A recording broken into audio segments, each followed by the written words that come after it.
biodiversity culture. Now, these areas were created by the United Nations Educational, Scientific and Cultural Organization, known as UNESCO, under a program called Man and Biosphere, that is MAB, in 1968.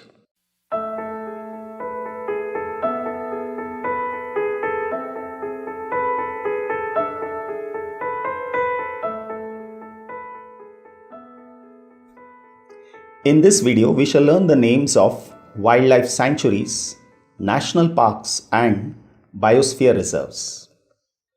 Well, a wildlife sanctuary is a protected area which is reserved for the conservation of only animals and human activities like harvesting of timber, collecting minor forest products, and private ownership rights are allowed as long as they do not interfere with the well-being of animals. Next comes national park. A national park is a much larger area than a sanctuary. It is also a protected area. It is mainly protected for its natural beauty, plants and animals.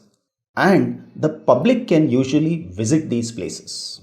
It provides natural habitat to wildlife. Next comes the Biosphere Reserve. It is a large protected area. So compared to a sanctuary or a national park, a biosphere reserve is a larger protected area, and this again is meant for conservation of wildlife, plants and animal resources. A biosphere reserve areas are meant for conservation of biodiversity of a specific area. The entire flora and fauna in this region is preserved in its natural habitat. It also helps in the maintenance of biodiversity culture. Now, these areas were created by the United Nations Educational, Scientific and Cultural Organization, known as UNESCO, under a program called Man and Biosphere, that is MAB, in 1968. When it comes to a biosphere reserve, it is made up of three main parts. The first part is the core zone, which is strongly protected for the conservation of biological diversity and also to make sure that different types of plants and animals are safe from human impact. The second part is called a buffer zone, and it surrounds the core zones and provides a space for environmental research, recreation and tourism. Then comes the last part. It is called a transition zone, and this area is for local communities that have a hand in managing the resources of the area, that is through farming, fisheries and other non-governmental activities. At present, India has 18 biosphere reserves. Let us learn the names. The first one is the Cold Desert Biosphere Reserve in Himachal Pradesh. It has Pin Valley National Park and it is located within Laul and Sipti district of Himachal Pradesh. The main animal found here is snow leopard. Then comes Nanda Devi National Park.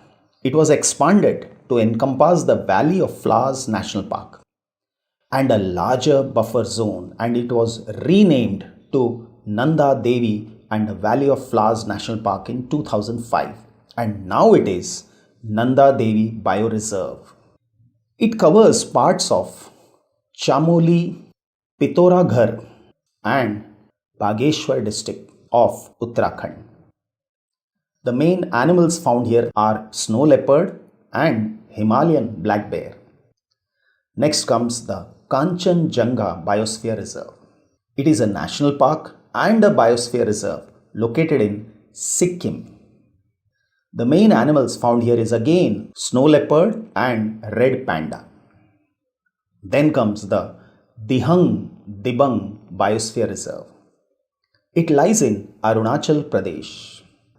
The Mauling National Park and Dibang Sanctuary are located within this biosphere reserve. The reserve spreads over three districts, that is Dibang Valley, Upper Siang and West Siang. The main animals that are found here are Mishimi takin and musk deer. Then comes Dibru Shekhao National Park, Assam.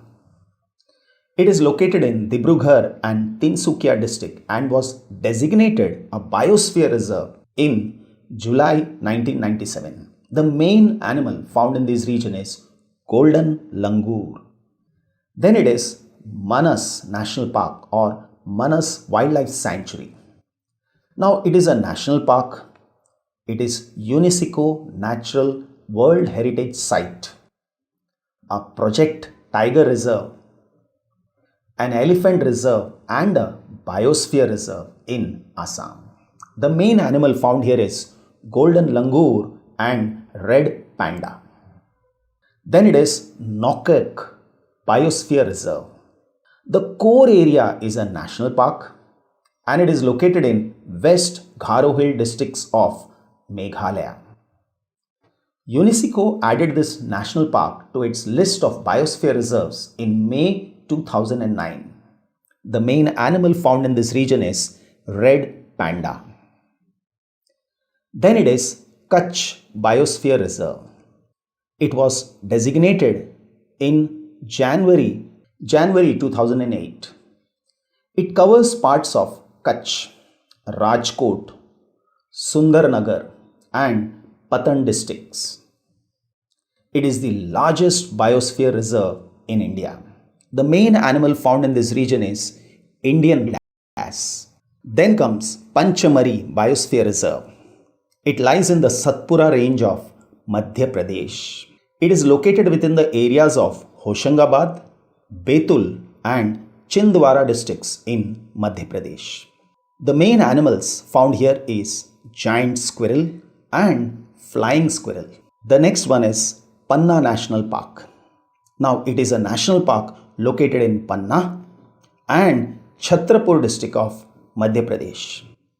It is designated as Biosphere Reserve in August 2011.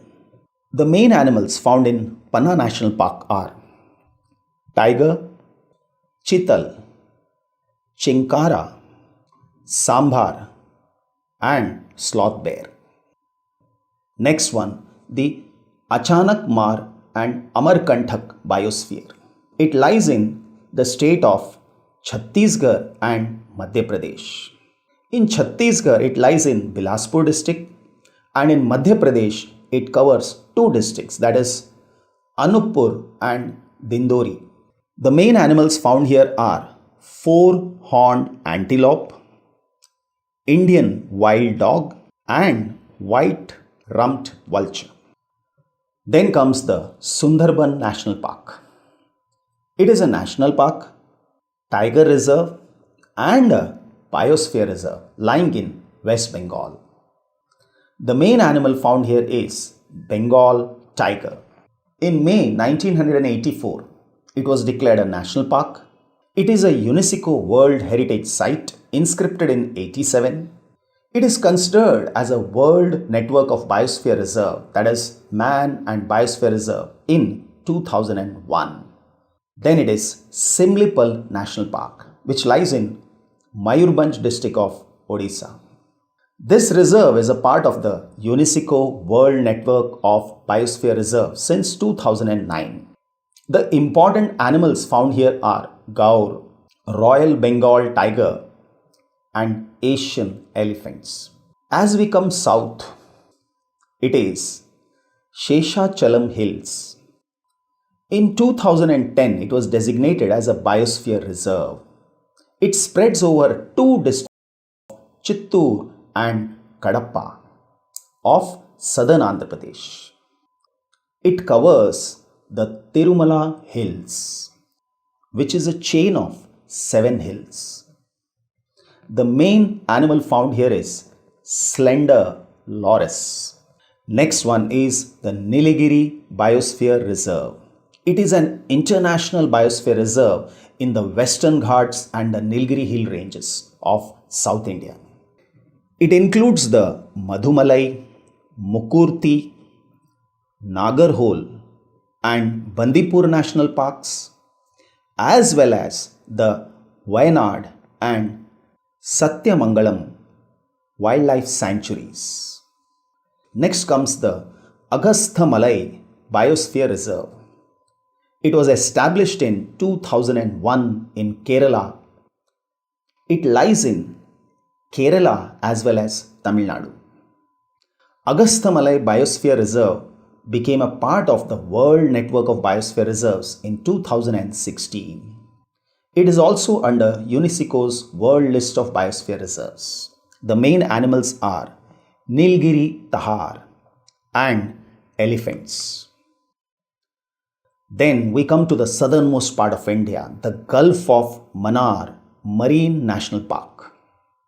In 1986, a group of 21 islets lying off the Tamil Nadu coast, that is between Thottukudi and Dhanushkodi, was declared the Gulf of Mannar Marine National Park. The park and its 10-kilometer buffer zone was declared a Biosphere Reserve in 1989. Now it lies 1 to 10 kilometers away from the east coast of Tamil Nadu, South India. It is the core area of the Gulf of Mannar Biosphere Reserve, which was declared in 2001, which includes a 10-kilometer buffer zone around the park, including the populated coastal area. Gulf of Mannar is also known as the Pearl Banks of India. The endangered species found in these regions include dolphins, dugongs, whales, and sea cucumbers. And finally, it is the Great Nicobar Biosphere Reserve. The name itself suggests that it lies in the Nicobar Island. Well, in this biosphere lies two different national parks, and they are Campbell Bay National Park, which lies on the northern part of the island, and the Galathea National Park in the southern interiors. The main animals found in this region are Nicobar long-tailed macaque, saltwater crocodile, giant leatherback sea turtle, Malayan box turtle, Nicobar tree shrew, reticulated python, and giant robber crab, also known as coconut crab. Now let us learn the national parks and wildlife sanctuaries of the country. To begin with, Jammu and Kashmir, it is Dachingam National Park, and it is located at a distance of 22 kilometers from Srinagar. The main animal found here is Kashmiri stag. The next one is Hemis National Park. It is a high altitude national park and it lies in the eastern Ladakh region, and it is famous for snow leopard, Asiatic ibex, Argali, which is the great Tibetan sheep. Then we come to Himachal Pradesh. Here it is the Great Himalayan National Park, which lies in Kullu district. The important animals are blue sheep, snow leopard, Himalayan brown bear, Himalayan tahar, and musk deer. Then Maharana Pratap Sagar, also known as the Pong Reservoir or Pong Dam Lake. It lies in Kangra district and it is named in the honor of the king, that is Maharana Pratap. The animals found here are barking deer, sambar, wild boar, and leopards. Then we come to Uttarakhand. Here it is Jim Corbett National Park and it is located in the Nainital district of Uttarakhand. It is the oldest national park in India and was established to protect the endangered Bengal tigers. So the animals found here are Bengal tigers, Indian elephants, leopards, and Himalayan black bears. Then it is Rajaji National Park. It is a tiger reserve. It lies in the Shivaliks near the foothills of Himalayas. This park spreads over three districts of Uttarakhand, that is Haridwar, Dehradun and Pauri Garhwal, and it is named after C. Rajgopalachari, a prominent leader of the freedom struggle. The important animals here are elephants and chital. Then it is Valley of Flowers National Park. It lies in Chamoli district and it is famous for Asiatic black bear, snow leopard, musk deer, brown bear, red fox and blue sheep. Now we come to Uttar Pradesh. Here it is Dudhwa National Park. It lies in the Tarai region of Uttar Pradesh. Tarai region is very close to Himalayas and it is the marshy lands. So it is located on the Indo-Nepal border in the Lakhimpur Kheri district. It has a buffer of reserved forest on the northern and southern sides. Major attractions of Dudhwa National Park are tigers and swamp deers. Then it is Chandraprabha Wildlife Sanctuary. It is situated in Chandoli district. Coming to Bihar, it is Bhimband Wildlife Sanctuary. It is located in the southwest of Munger district of Bihar. The animals are tiger, leopard, peafowl, wild bear, rabbit, monkey, chital and barking deer. Then we come to Jharkhand. Here it is Betal National Park. It is located in Latehar district of Jharkhand. Then Palamau Tiger Reserves lies in Palamau district. It is one of the 9 original tiger reserves in India and the only one in the state of Jharkhand. It forms part of Betla National Park and Palamau Wildlife Sanctuary. Then it is Hazaribagh Wildlife Sanctuary. It lies in Hazaribagh district. It is a home to leopards, panthers, wild boars, tigers, sambar, nilgai, chittal and many other animals. Then it is Jaldapara National Park.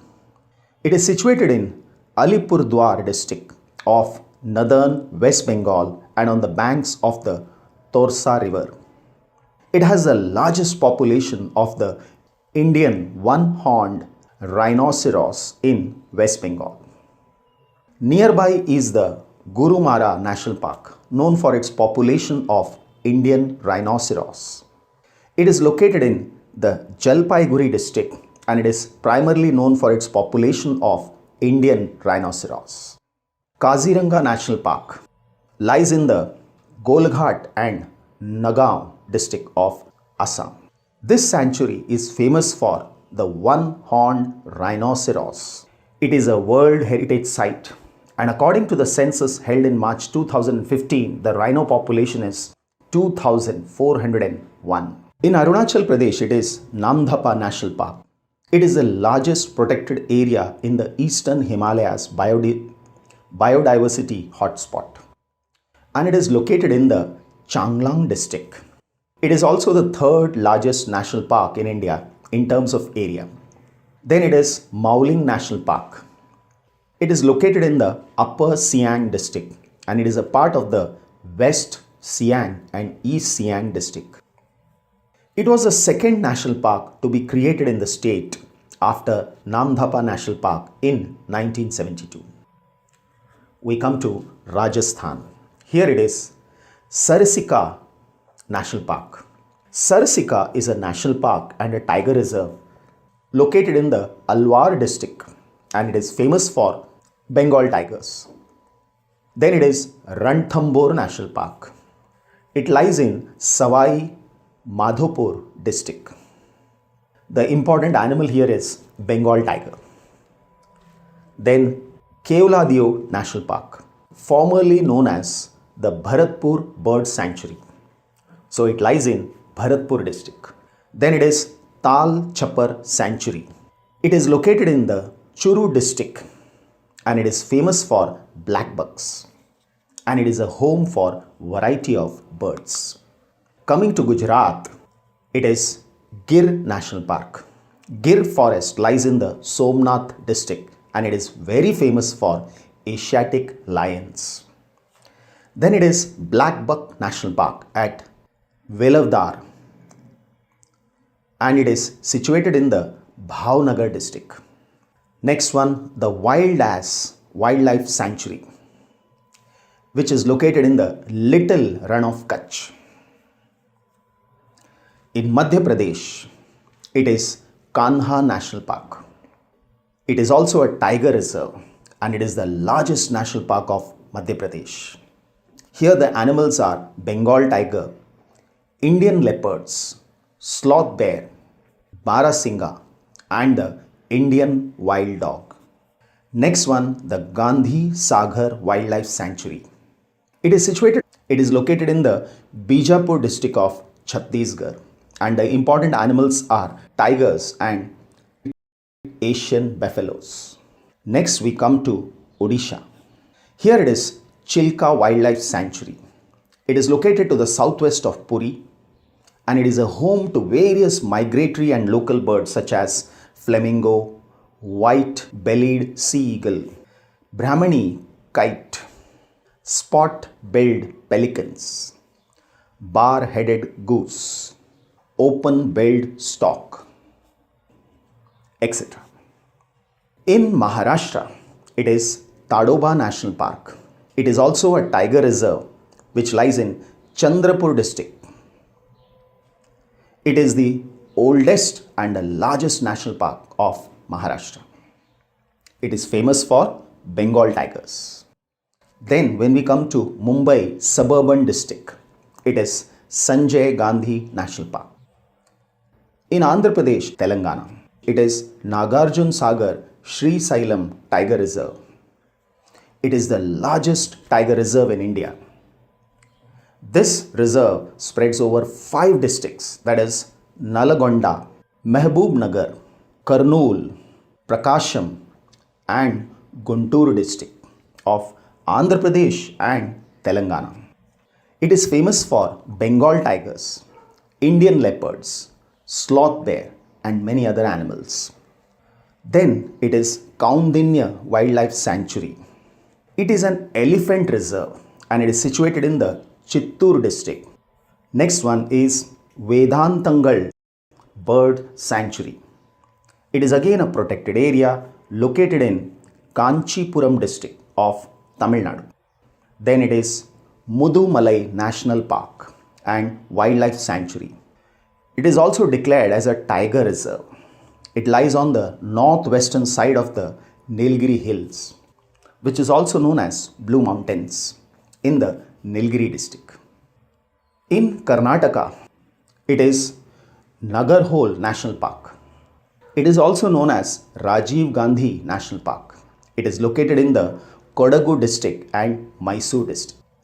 Here the important animals are Bengal tiger, Indian leopard, sloth bear and the striped hyena.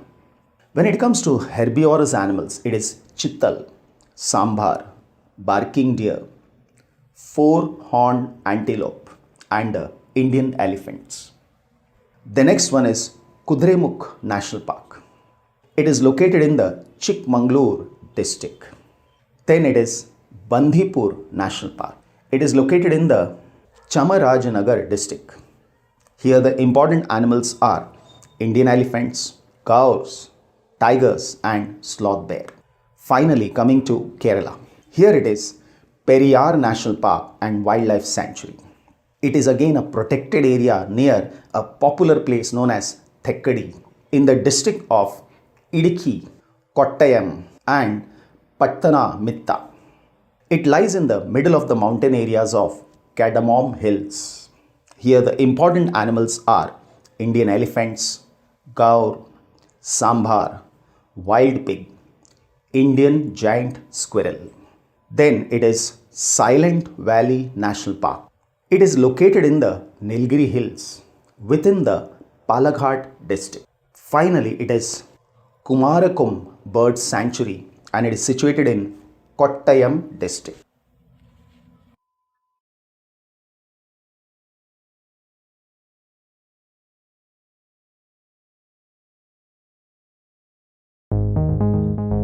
In this video, we shall learn about the major rivers in India. Well, the major rivers in India can be divided into the Himalayan rivers and the rivers of the Indian plateau. The major Himalayan rivers are River Ganga, River Brahmaputra, and River Indus. These are not just rivers, they are river system.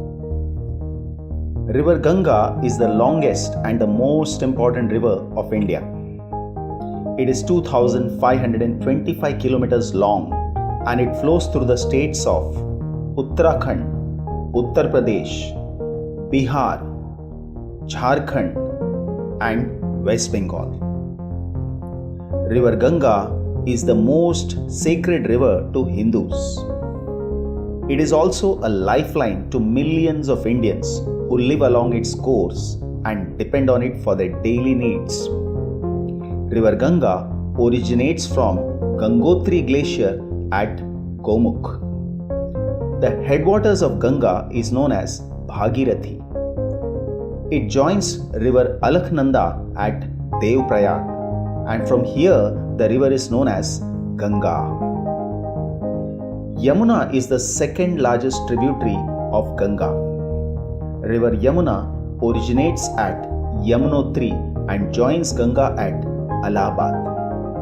It is the longest river in India which does not directly flow into the sea. The rivers joining Ganga from the north are Ram Ganga, Gomati, Ghagra. Rapti joins Ghagra, Gandak, and Kosi. River Ghagra is the largest tributary of Ganga. The rivers joining Yamuna from the south are Chambal. Now, the tributaries of Chambal are Banas, Parbati, and Kali Sindh. The other tributaries of Yamuna are River Sindh and Betwa. The tributary of Betwa is Dhassan. Then it is Ken and Tons. River Son joins River Ganga. The tributary of River Son are Rihand and Koyal. In West Bengal, River Ganga is joined by Mayurakshi and Damodar. Coming to the next river, River Indus. Well, the Indus River is 3,180 kilometers long and this makes it one of the longest rivers in Asia. The river originates in the western part of Tibet in the vicinity of Mount Kailash and Lake Mansarovar. The river passes through Jammu Kashmir and before joining Arabian Sea, it passes through Pakistan. It is the longest river and the national river of Pakistan. River Satluj is the largest tributary of River Indus. It originates from Rakshasthal Lake in Tibet. This river flows through the states of Himachal Pradesh, Punjab, and joins River Indus in Pakistan. The tributaries of Indus are Jhelum, Chenab, Ravi, Beas. And in the northern part, the tributaries are Shyok, Gilgit, and Jhaskar. The next important Himalayan river is the river Brahmaputra. River Brahmaputra is one of the major rivers of Asia which flows through China, India, and Bangladesh. This river is 3,848 kilometers long. River Brahmaputra is also called Sangpo in Tibet. It originates on the Chimangyongdung Glacier located on the northern side of the Himalayas in Burang County of Tibet. When I say county, a county is a geographical region of a country used for administrative or other purpose in certain modern nations. The Brahmaputra enters India in the state of Arunachal Pradesh, where it is called Siang. In Assam, the river is called Brahmaputra. In Bangladesh, the Brahmaputra is joined by the river Teesta, then it is known as Jamuna. Later on, it merges with the lower Ganga called the river Padma. In the final part, the river is called Meghna. Now the main tributaries of Brahmaputra are river Teesta, Dubri, Manas, Subansiri, Lohit, Tibang, Dhanasiri, Kopili and Meghna. River Meghna in the initial stage is known as Barak. River Surma. When it turns south, it is known as Meghna.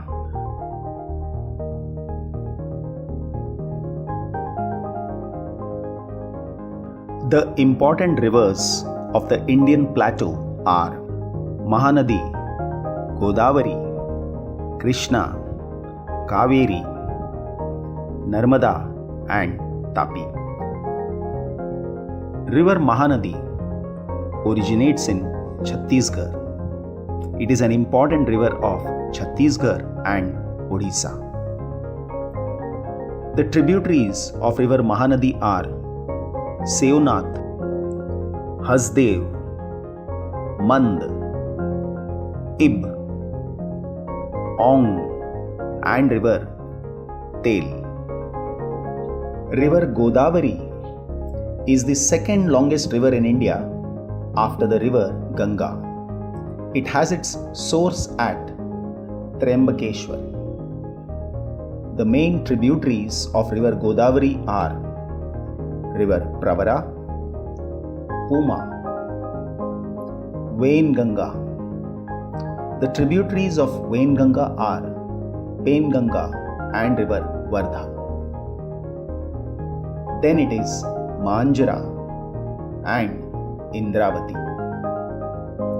River Krishna originates in the Western Ghats near Mahabaleshwar. The main tributaries of Krishna are Bhima, Tungabhadra, Ghatprabha and Malaprabha. Then it is river Pennar,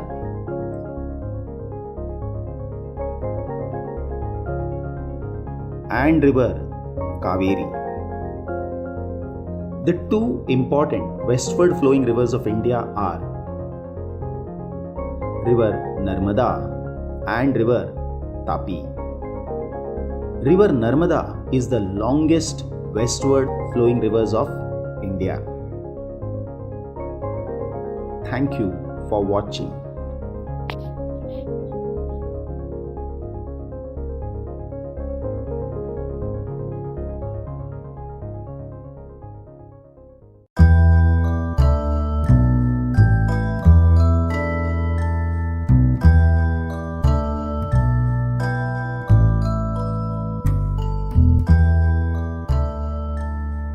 In this video, we shall learn about some more important rivers of India.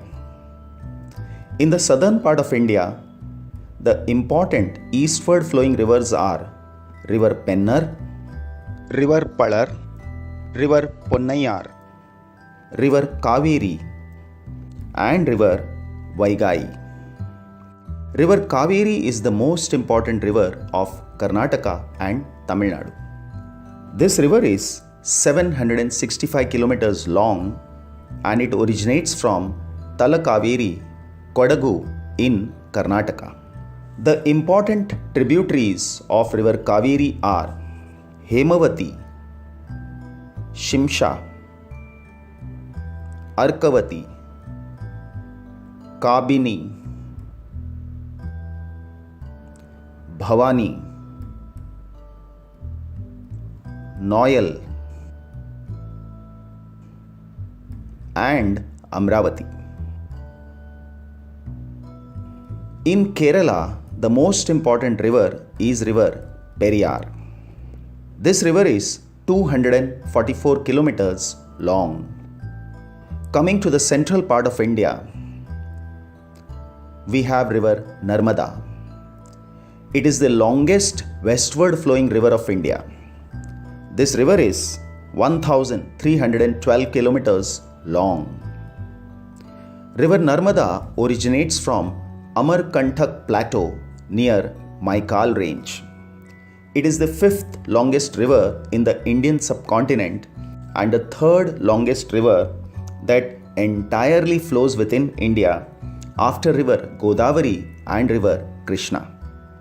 This river lies between two mountain ranges, that is Vindhya range and the Satpura range. So we can say river Narmada flows through a narrow gorge that is formed between these two mountain ranges. River Narmada is regarded as the lifeline of Madhya Pradesh. The important tributaries of river Narmada are Burhaner, Banjar, Sher, Shakhar, Tawa, Kolar and river Orsang. River Tapi is the second longest westward flowing river of India. This river originates from Mahadev Hills near Multai. This river is 724 kilometers long. The important tributaries of river Tapi are Purna, Girna and river Panjra. River Mahi and river Sabarmati are other important rivers of Gujarat. River Mahi originates from Vindhya range. River Luni is an important river of Rajasthan. Both river Sabarmati and river Luni originates from Aravalli range. We have already learned that river Mahanadi is an important river of Chhattisgarh and Odisha. The other important rivers of Odisha are river Brahmani and river Baitarni. River Subarnarekha flows through Jharkhand, Odisha and West Bengal. The important westward flowing rivers originating from Western Ghat are river Vaitarna, Ulhas, Savitri and Vashishti from Maharashtra. River Mandovi and river Zuari from Goa. River Shravati from Karnataka and Bharatapuzha is the second most important river in Kerala.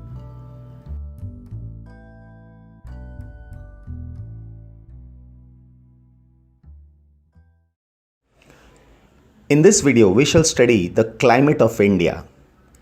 When it comes to the word climate, it refers to the sum total of weather conditions and variations over a large area for a long period of time.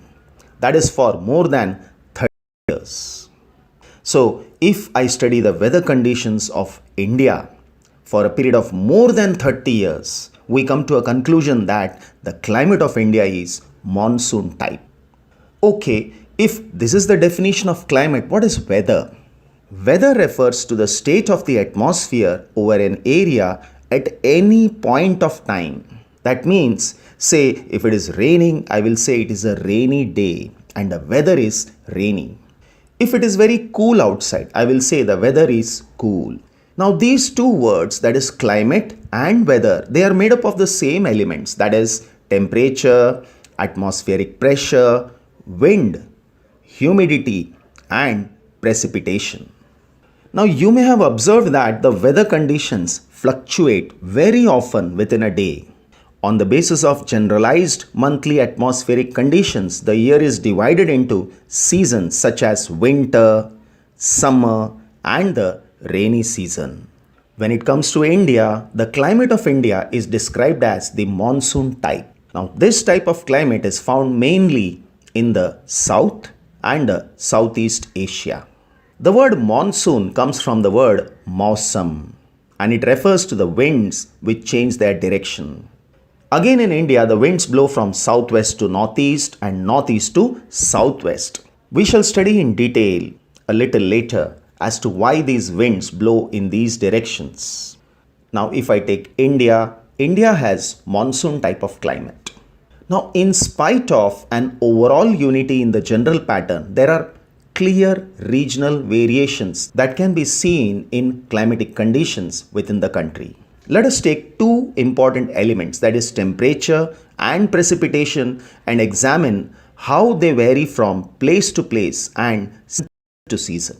If I take temperature, Barmer in Rajasthan may record a temperature of 48 degrees Celsius to 50 degrees Celsius on a June day, while it hardly reaches 22 degrees Celsius at Pahalgam or Gulmarg in Kashmir on the same day. However, in Dras near Kargil, the temperature may go down to minus 40 degrees Celsius during winter. Kerala has tropical climate with warm and moist air, whereas Punjab has continental climate with severe heat alternating with severe cold. The temperature touches minus 40 degrees Celsius in Kargil in the month of December, whereas Kerala records 20 degrees Celsius to 22 degrees Celsius in the same month. The annual range of temperature is 3 degrees Celsius along the Malabar coast. The annual range of temperature means the difference between the hottest and the coldest month. So this difference is just 3 degrees along the Malabar coast. The reason is moderating influence of the sea, whereas it is more than 20 degrees Celsius in the interiors. The reason is it is away from the sea. So the difference between day and night temperature in the Andaman and Nicobar Islands and Kerala is hardly 7 or 8 degrees Celsius. Whereas in the Thar desert, it is between 25 to 30 degrees Celsius. It means if the day temperature is 50 degrees Celsius, the night temperature would drop down to 20 to 25 degrees Celsius. Next one is precipitation. Variations occur not only in the type of precipitation but also in the amount and the seasonal distribution. Snowfall occurs in the Himalayas, whereas it only rains over the rest of the country. Cherrapunji and Mawsynram in Meghalaya gets about 1100 centimeters rains in the year, whereas Jaisalmer in Rajasthan hardly receives 9 centimeters of rainfall in a year. Tura in Meghalaya gets an amount of rainfall in a single day which is equal to 10 years of rainfall at Jaisalmer in Rajasthan. The Coromandel coast remains dry in the month of July and August, whereas the Ganga Delta and the coastal plains of Odisha are hit by strong storms almost every third or fifth day during these months. Most parts of India receive rainfall during June to September, but coastal areas of Tamil Nadu gets rain in the beginning of winter season. These are the regional variations in terms of precipitation. So, let us study the factors that control the climate of any place. There are 6 major controls of the climate of any place, and they are latitude, altitude, pressure and wind system, distance from the sea, ocean currents, and relief features. If we take up the first factor, latitude, now the earth is spherical in shape. Due to the curvature of the earth, the amount of solar energy received varies according to latitude. If equator is receiving vertical rays of the sun, gradually if you are moving towards the poles, the rays become slanting. So, the air temperature decreases from the equator towards the poles. Coming to India, the Tropic of Cancer passes through the middle of the country, that is from Rann of Kutch in the west to Mizoram in the east. Almost half of the country lie to the south of Tropic of Cancer belongs to tropical area. whereas the remaining area, which is in the north, lies in the subtropical area. Therefore, India's climate has characteristics of tropical as well as subtropical climates. The second factor is altitude. Now, you must know that there is a decrease of 1 degree for every 166 meters rise in height.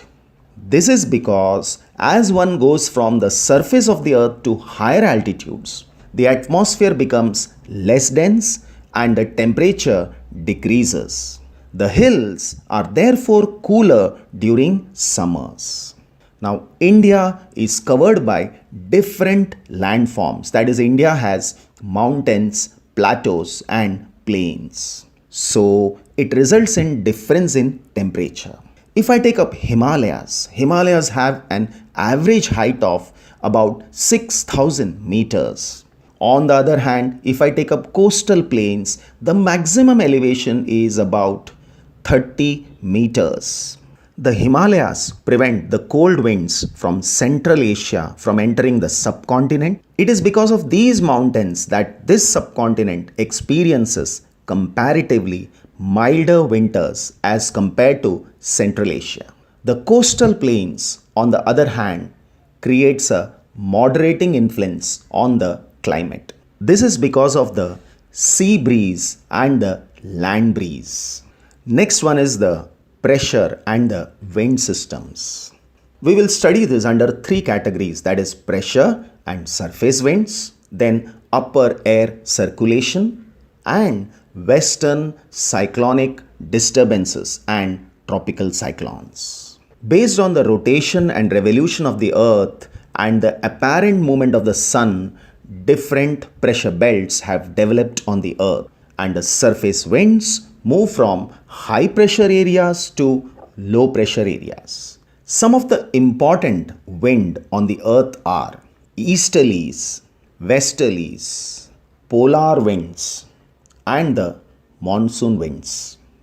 And two different type of winds blow over India, that is southwest and northeast monsoon winds. The southwest monsoon winds blow from sea to land, that is they are onshore winds, and northeast winds blow from land to sea, that is they are called offshore winds. Why do these winds deflect? Actually, these winds deflect to the right in the northern hemisphere and they deflect to the left in the southern hemisphere. The reason behind that is Coriolis force. Now, what is Coriolis force? It is an apparent force caused by the Earth's rotation. The Earth rotates from west to east at a speed of 1600 kilometers per hour. The Coriolis force is responsible for deflecting winds towards the right in the northern hemisphere and towards left in the southern hemisphere. This is also known as the Ferrel's law. The pressure and wind conditions over India are unique. During winter, there is a high pressure area north of the Himalayas. Cold, dry winds blow from these regions to the low pressure area over the oceans to the south. In summer, a low pressure area develops over the interior Asia as well as over northwest India. This causes a complete reversal of the direction of winds during summer. The air moves from the high pressure area over the southern Indian Ocean in a southeasterly direction, crossing the equator, and turns right towards the low pressure area over the Indian subcontinent.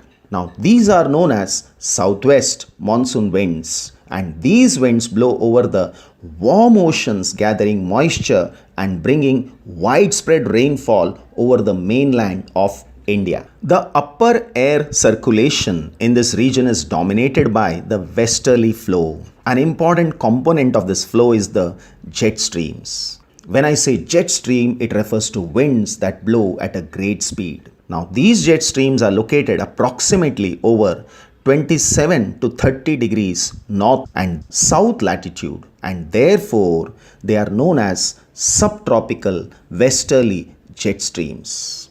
Over India, these jet streams blow south of Himalayas all through the year except summer. Then the western cyclonic disturbances. Now, these are experienced in the north and the northwestern part of the country, and they are brought down by the westerly flow. In summer, the subtropical westerly jet streams move north of Himalayas with the apparent movement of the sun. An easterly jet stream called the tropical easterly jet stream blow over peninsular India. This is approximately over 14° north during summer months. Now the western disturbances are weather phenomena brought in by westerly flow from the Mediterranean region. They occur in the month of winter and cause rainfall in north and northwestern part of India. The moisture in these storms usually originate over the Mediterranean Sea and the Atlantic Ocean, and they travel towards east. Although the amount of rainfall is meager, it is highly beneficial to rabi crops, especially the wheat. Now the same winds cause snowfall in the mountains. The next factor is the distance from the sea. Now the sea exerts a moderating influence on climate. Let us understand how. During the daytime, both the land and the sea gets heated. The land gets heated more than the sea. So at land, the temperature is high and the pressure is low. And the water bodies, the temperature is relatively low and pressure is high. So the wind starts blowing from sea towards land, and this is known as sea breeze. So during the daytime, the coastal areas will receive sea breeze. But at the night time, the land gets cooler than the sea. So at the land, the temperature is low and the pressure is high. So wind starts blowing from land towards sea. So during night time, what we have is land breeze. Because of the land breeze and sea breeze, a moderating climate is developed. As the distance from the sea increases, the moderating influence of the sea also decreases, and the people experience extreme weather conditions. This is known as continentality. That is, it would be very hot during summer and very cold during winters. It would be very hot during day and cold during winter. Next factor is the ocean currents.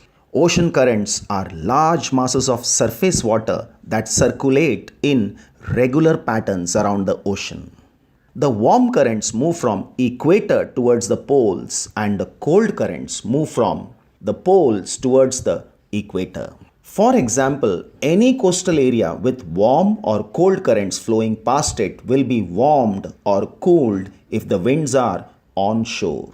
Examples of cold currents are Labrador current, Peruvian current, Benguela current. Whereas examples of warm currents are Brazilian current, North Atlantic drift. Then comes the relief. The word relief means variation in height. Now the relief too plays a major role in determining the climate of a place, because if it is a mountainous area, it means the relief is high. But if it is a plateau or a plain, the relief is relatively low. Now high mountains act as a barriers for cold and hot winds. They may also cause precipitation if they are high enough to lie in the path of rain-bearing winds. On the other hand, the leeward side of the mountains remains dry. The Western Ghats obstructs the southwest monsoon winds, and they are responsible for heavy rainfall along the western coast, whereas the Deccan Plateau forms the leeward side where there is relatively low rainfall.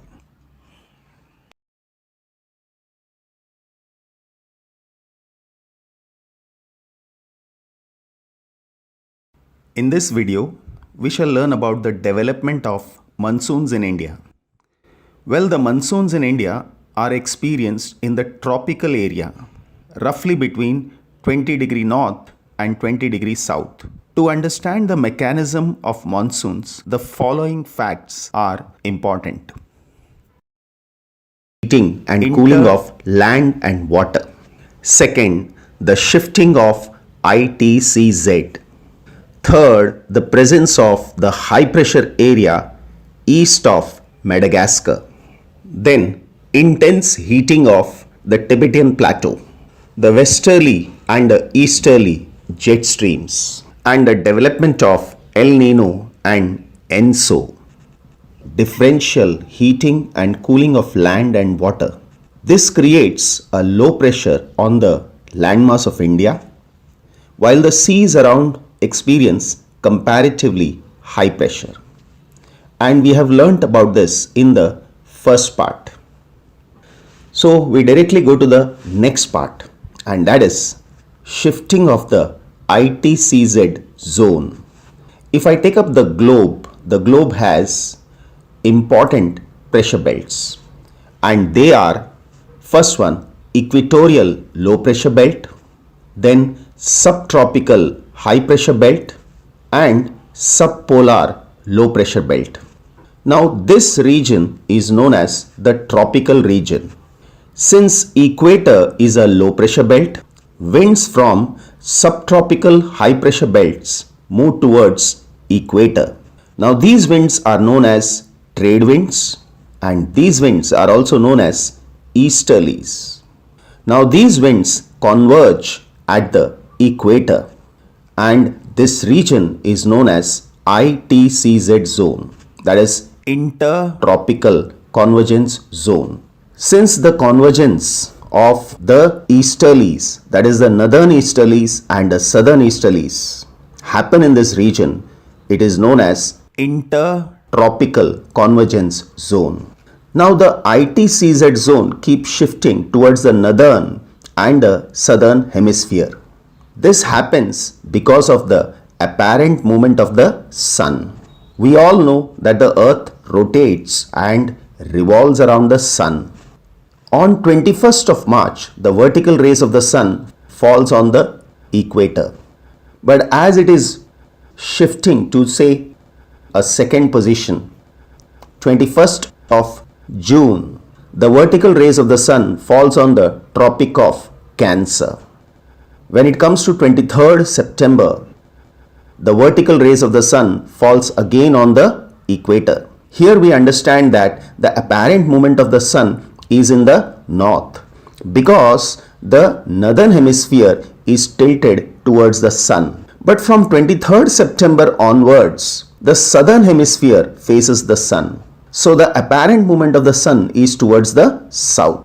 So here, when we come to 22nd December, the vertical rays of the sun falls on the Tropic of Capricorn. And once again, when we come to 21st March, the vertical rays of the sun falls on the equator. So from 21st March till 23rd September, the vertical rays of the sun falls in the northern hemisphere, and the apparent movement of the sun is in the north. Now this shifting of the ITCZ zone is very useful, and it brings rain in India. So from 21st of March till 21st of June, we have seen that the apparent movement of the sun is from equator towards Tropic of Cancer, and Tropic of Cancer passes through the middle of India. So there is a shift of the position of the intratropical convergence zone in summer over the Ganga plain in India. This is the equatorial trough, normally positioned about 5 degrees north of the equator. Now it is known as the monsoon trough during the monsoon season. When I use the word trough, it is an elongated region of relatively low atmospheric pressure, and here it is referred to the ITCZ zone. Now we all know that when it is summer in the northern hemisphere, it is winter in the southern hemisphere. So temperature is low and the pressure is high. Now these high pressure winds starts moving from southern hemisphere towards northern hemisphere. Generally they cannot move. The reason is the ITCZ zone is along the equator. So the winds will converge. But because of the shifting of the ITCZ zone over India, the winds move from southern hemisphere towards northern hemisphere, and they are responsible for bringing rain in India. The southwest monsoon winds which blow over India originate from the southern hemisphere. In the southern hemisphere, these winds blow as southeast monsoon winds. And the source of these winds are the presence of high pressure area east of Madagascar. Now, in the southern hemisphere, off the coast of Madagascar, there arises a zone of high pressure, which is referred to as Mascarenhas High. This high pressure region is located between 35 degrees south till 25 degrees south and 40 degree east till 90 degree east near the Mascarene Islands in the southern Indian Ocean. Around this Mascarenhas High, an anticyclonic air circulation becomes predominant. Normally, this high pressure region starts forming by mid-April, and its strength is an important factor which determines the intensity of monsoon in India. When I say anticyclone, it refers to development of a high pressure area. Winds from Mascarene High head in a northwesterly direction towards the east coast of Africa. Here, the topography of Somalia deflects the wind towards the east. The winds now start moving from southwest to northeast. So, initially, the winds were blowing from southeast to northwest in the southern hemisphere. Now, the wind starts blowing from southwest to northeast in the northern hemisphere. Another important factor instrumental in the development of monsoon winds are the intense heating of the Tibetan plateau. So, in summer, the Tibetan gets intensely heated. The air across the plateau rises, creating a zone of low pressure that sucks in moist air from the Bay of Bengal and the South China and Arabian Sea, bringing rain to most of Asia. In this video, we shall learn about the influence of westerly and the easterly jet streams on the monsoon of India. To begin with, what are jet streams? Well, jet streams are a narrow belt of high altitude westerly winds in the troposphere. They are located close to tropopause and the speed varies from 110 kilometers per hour in summer to about 184 kilometers per hour in winter. In terms of latitude, these jet streams are located approximately over 27 to 30 degree north latitude. Therefore, they are known as subtropical westerly jet streams because they are very close to the tropical areas. Their paths typically have a meandering shape, that is, they move in a zigzag manner. Jet streams may start, stop, split into two or more parts, combine into one stream, or flow in various directions, including the opposite direction of most of the jet. Over India, these jet streams blow south of Himalayas all through the year except in summer. In summer, the subtropical westerly jet streams move north of Himalayas. It is because of the apparent movement of the sun. In summer, the apparent movement of the sun is in the north. Now, even the Tibetan plateau gets heated up, low pressure is developed, and it pulls the westerly jet streams northward. Now, jet streams also determine the arrival and departure of monsoon. Let us understand how. We have seen that the Tibetan plateau gets intensively heated, and so a low pressure area is created. Whenever a low pressure area is created, the wind from the nearby areas will be rushing towards those regions.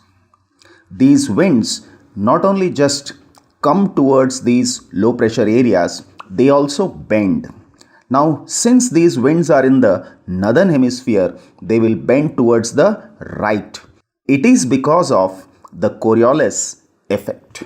We can call this as a cyclone, where a low pressure is created and the winds are attracted towards it. So in this region, at the lower altitudes, the winds move in an anti-clockwise direction. The warm air in this region starts rising up, and as the wind is rising, we all know it starts cooling. It finally reaches very close to tropopause.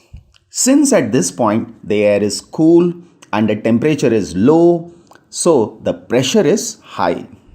Now, if the pressure is high, the wind in this region tend to move away from this region. As the wind is moving away, they will bend towards right, because the winds bend towards right in the northern hemisphere, and they will not only bend, they will also rotate in a clockwise direction. A large-scale circulation of winds around a central region of high atmospheric pressure is known as anticyclone. The cyclones move in an anti-clockwise direction and anticyclones move in a clockwise direction in the northern hemisphere. This anticyclone in the upper troposphere weakens the western subtropical jet stream, and it also produces tropical easterly jet streams on the south side of the anticyclone.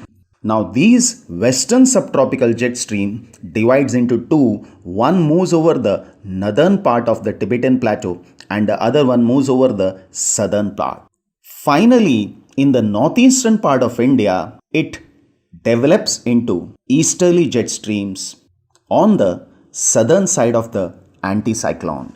The high temperature over the Tibetan plateau as well as over Central Asia in general during the summer leads to the formation of the tropical easterly jet over India in summer.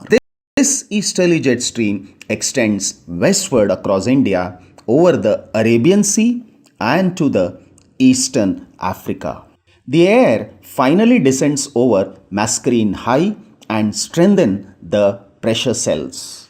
So when we talk about low level winds, they originate from Mascarene High, move from southeast to northwest, and after crossing the equator, they start moving southwest to northeast and bring rain over most parts of India. On the other hand, when we talk about upper air circulation, the subtropical westerly move over north of India at the Tibetan plateau. They weaken due to the presence of high pressure and move ahead in the form of easterly jet streams and power the regions of Mascarene High.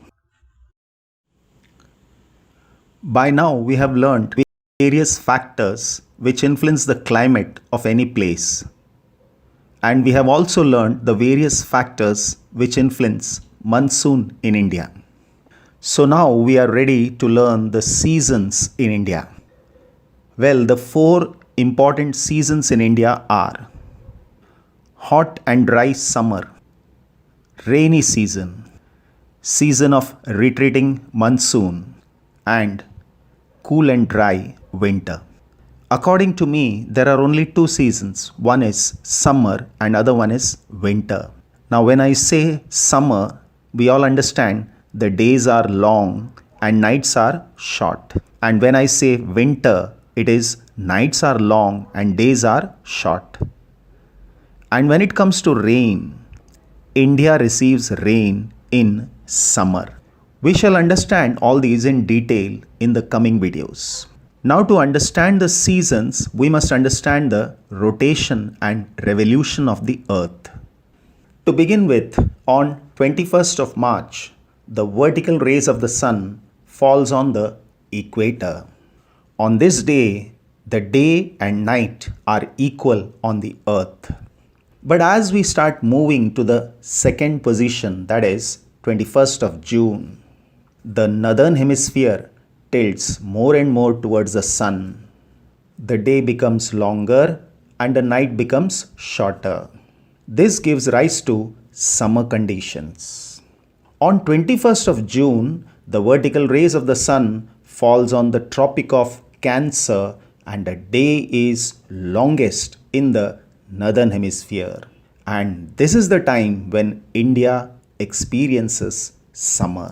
From 21st of June to 23rd September, again, with reference to the sun, the tilt decreases and the day becomes shorter.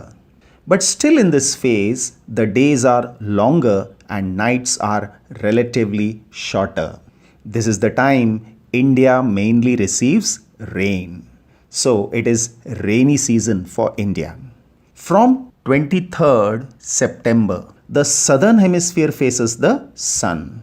Now the vertical rays of the sun starts falling in the southern hemisphere and oblique rays of the sun falls in the northern hemisphere.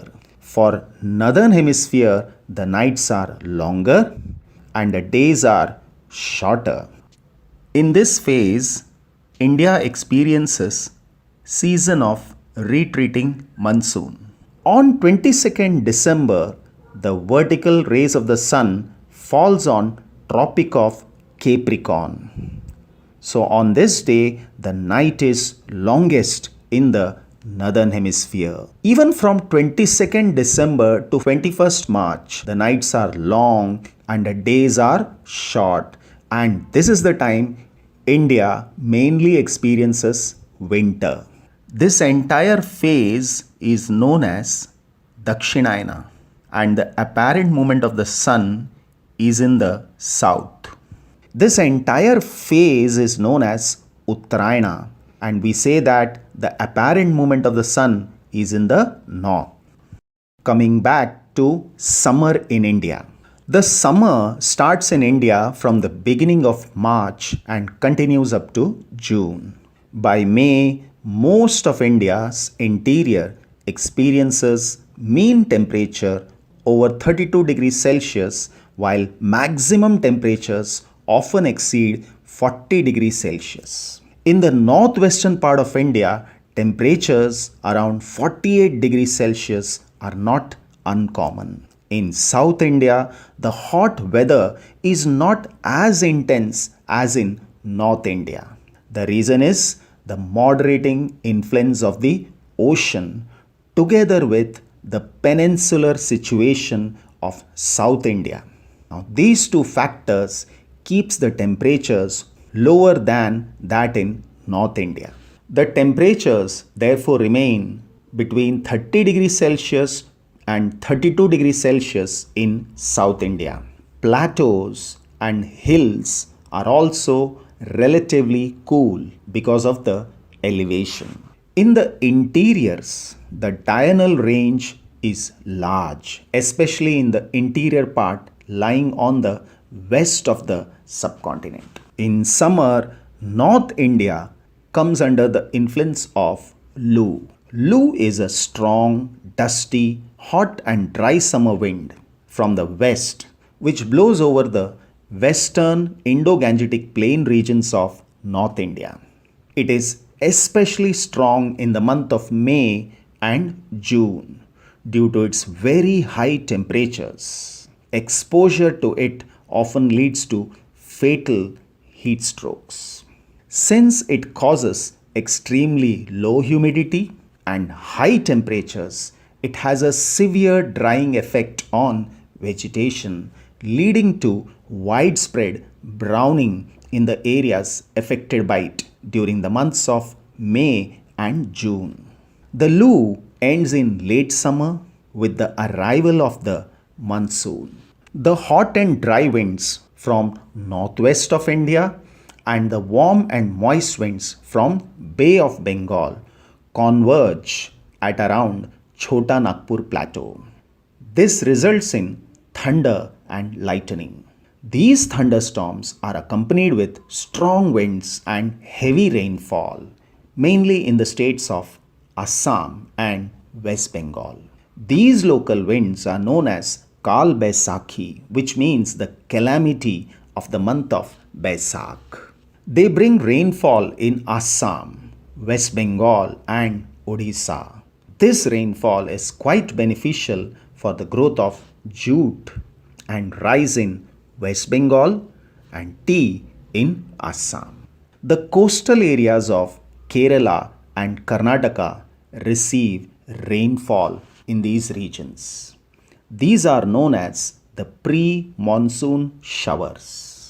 The little rainfall that they bring is important for mango, tea, and coffee plants. Such rains are called mango showers as they help in the early ripening of the mango crop.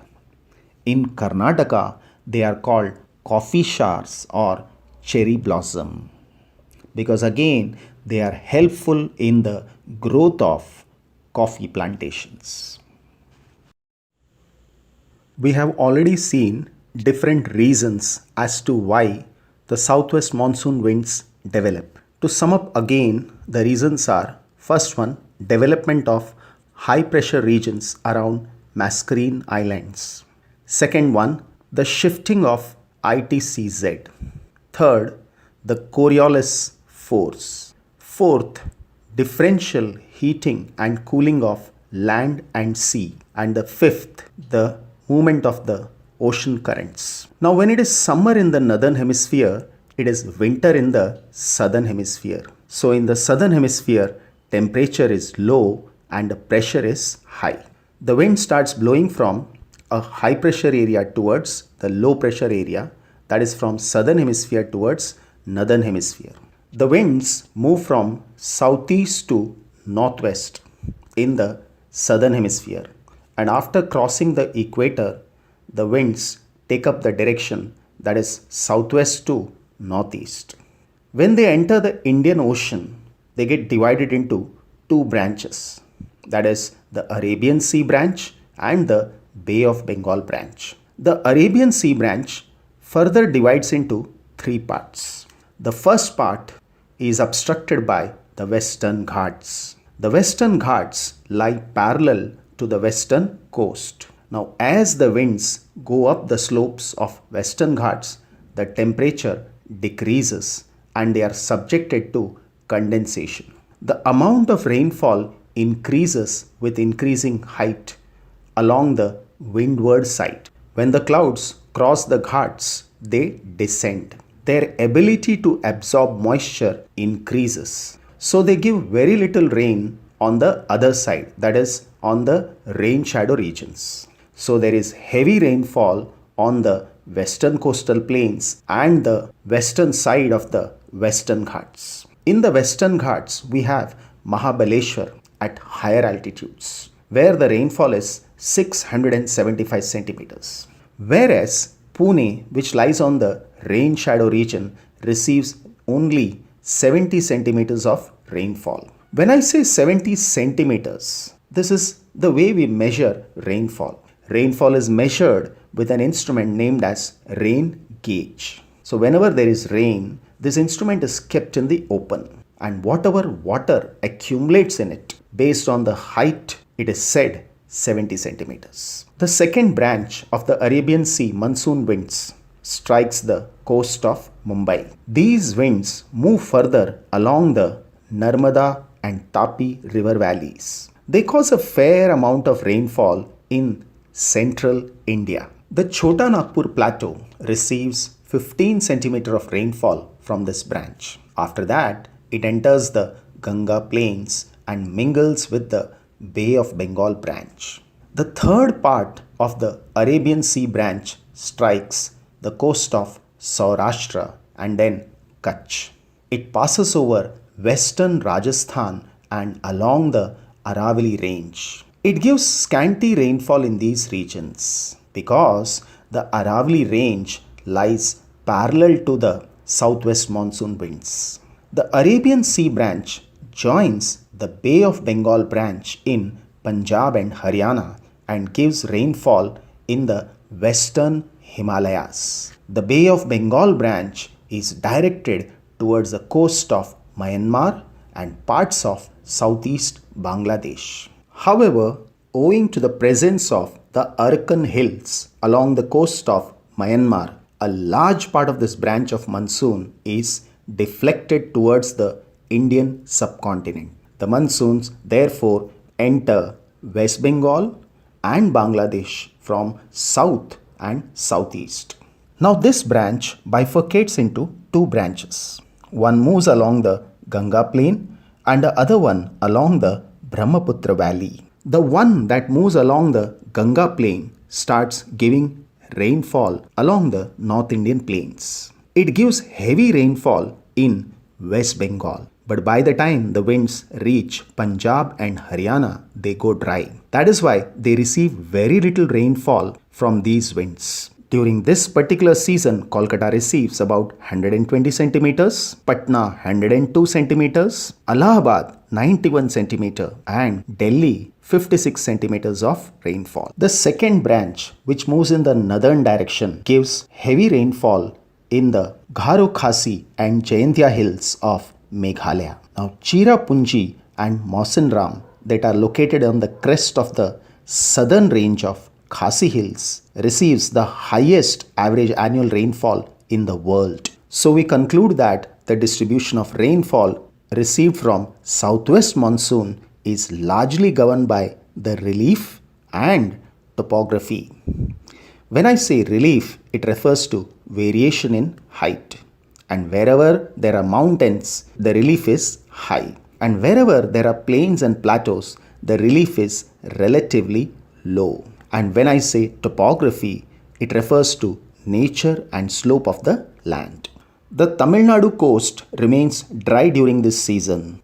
This is because the Tamil Nadu coast is located parallel to the Bay of Bengal branch of the southwest monsoon. Further, it lies in the rain shadow area of the